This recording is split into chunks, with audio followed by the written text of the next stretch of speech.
Friday night, Memphis and South Florida. Again, this would be the game where I'd be a little leery about actually going ahead and taking place. So keep that in mind. But we will handicap it as if it's going to happen Friday night at 7 p.m. Eastern time. Memphis 7-point road favorites, 59.5 the total in this game. The betting markets are really starting to crash hard on South Florida. As in, they've not liked what they've seen from South Florida in a couple of their recent games. And I get it. Tulane and Miami, they got absolutely drilled. They got absolutely pounded in those two games. South Florida, 50-15 loss to Miami, 45-10 loss to Tulane. But Miami, we know how great they are on offense. No question, with Cam Ward and company and how explosive they are. Even though it's bad, you give up 50 points. We know that's a heck of an offense. And then you give up 45 points to a Tulane team that, you know what? I actually think they're still scoring on UAB and that sorry-ass Trent Dilfer-led football team right now. I still think so. I think they just punched in another touchdown right now, UAB. I think they're getting close to that 80 mark now against UAB as we speak. God, that's terrible for UAB. That's another story. But look, it's awful. I said this coming into the season about Tulane.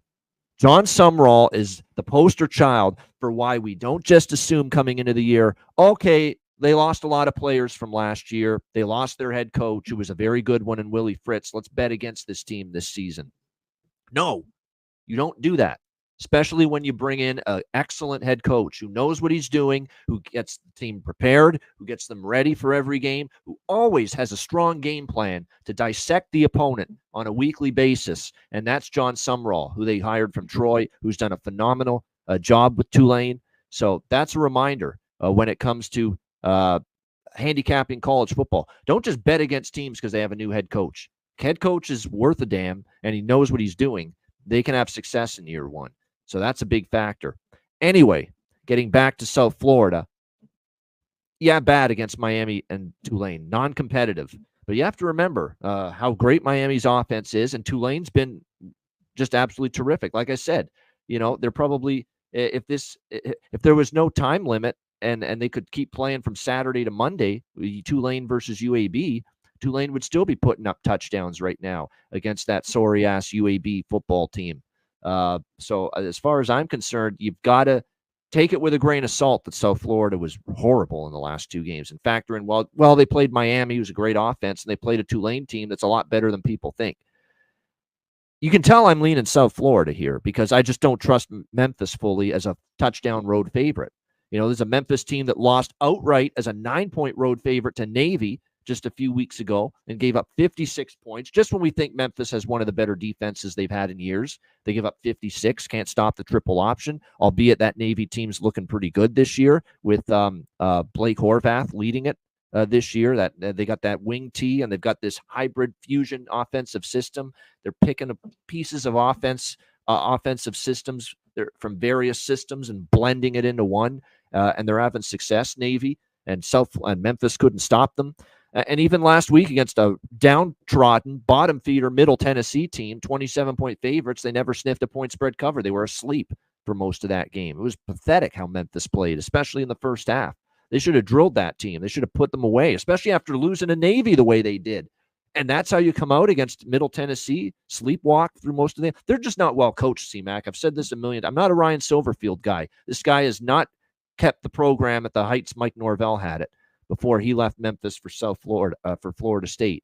So this is definitely I'm not laying 7. I know the betting markets think South Florida is a piece of crap because of the way they played the last 2 weeks against Miami and Tulane, but they still do have an offense with Byron Brown that can be very explosive.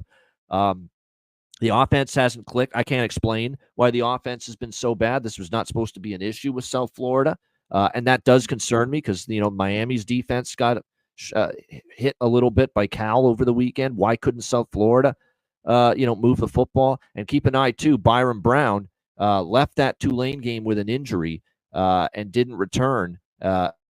Bryce Archie took over, and Byron Brown's questionable for this game. So if he doesn't go, we might once again be seeing Bryce Archie at the quarterback spot, and that could be a significant downgrade because Bryce Archie in that Tulane game after Brown got hurt, 4 for 10, 41 yards. horrible. No passing game, no downfield vertical attack at all for South Florida with Bryce Archie after Byron Brown left that game against Tulane. So keep that in mind. I still lean South Florida. I don't trust this coach, and I don't trust this Memphis team as a full touchdown road favorite at this point. C-Mac, what do you think? Yeah, I got to wait with the quarterback. I don't know if I want to go there with I'm with you there. With Archie. So, yeah, this is just a wait for me. But I think the South Florida team, they're still bad. They're Spain. But they play a Tulane team that's pretty good this year. I've seen them play enough. And Miami, who is still undefeated, and has a really good offense. So, and it showed the South Florida defense, is still leaky. But I think they're the side in this one. I think this is where I want them when they're kind of just got tossed off. And I always love fading Memphis as a favorite.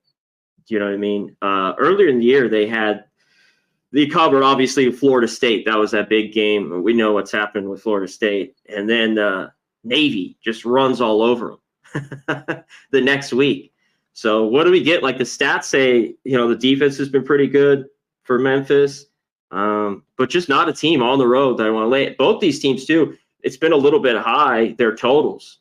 So wait for maybe the weather. This is at 59, but 1-4 and 1-3 for South Florida. Some of these totals just maybe have been a little bit high and they haven't got there in the end. So I don't think I mess with that. I think I just look to South Florida. I will wait later in the week on this one. Yeah, I'm with you too, though. I would much prefer Brown at quarterback. Hopefully he is this week for South Florida. Keep in mind, Memphis's run defense numbers, by the way, for the full season, they're lying. It's going to look like they're pretty good against the run. Their full season numbers are 3.9 yards per carry allowed. Memphis, the run defense. Some of those teams didn't run, though, like Florida State, some of those games. Yeah, exactly. 119 rushing yards per game allowed. You know who you played? You played North Alabama, Troy, who's been an offensive disaster this year, Florida State in the toilet offensively, and Middle Tennessee, who's a terrible football team. The one good rush team you played was Navy, and you know what Navy did? 361 rushing yards against Memphis. It's skewed from weak offenses and teams that don't or can't run the football. That's how they feasted the Memphis numbers against the run. And what in the end here, Seth Hennigan, like just been there forever, decent quarterback, but not great. I mean, last week against Middle Tennessee, 26-41, 227, no TDs, no picks, but it's like a serviceable guy. That's pedestrian. Yeah, I agree. Yeah, that's pedestrian performance. Simple as that.